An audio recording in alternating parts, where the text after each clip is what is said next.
Okay, let's talk about the violinist argument in the case of rape. And if you didn't see the other video, the violinist argument is essentially that if you woke up one day and you were attached via medical contraptions to a famous violinist or actor or whoever, influential person, and the only reason that they were able to live is because they were attached to you by these medical contraptions. Let's say they were in kidney failure, and they were only living because of their attachment to your body.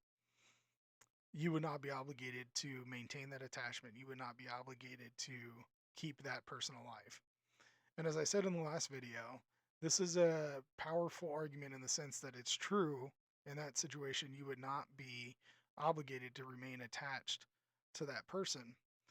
Now, let's talk about this in the case of rape, because in the case of rape, you can become pregnant and you did not willingly, obviously, in the case of rape, that means you did not willingly engage in the activity that led to you being pregnant. So this argument carries a little bit more is a little bit more analogous when it comes to the case of rape, where it's not in the case of rape, it's really not analogous at all. In the case of rape, it's a little bit more analogous. The problem is it's the analogy still fails because even in the case of rape, that human being, they did not choose to be in the situation they're in. They were completely innocent. They weren't the ones who committed the crime.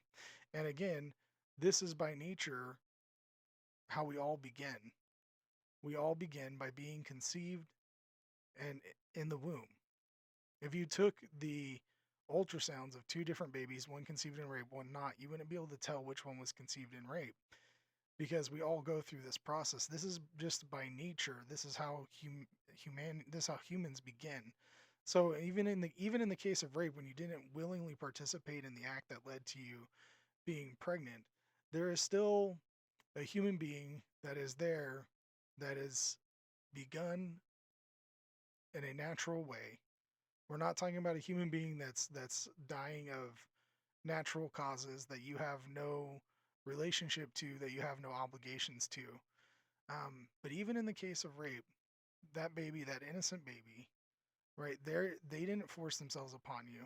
This is how they are there in that situation because of natural functions.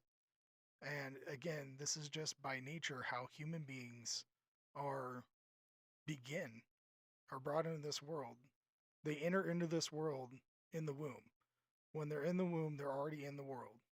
So abortion is not the murder of a potential human being that might come into the world if you weren't to have an abortion.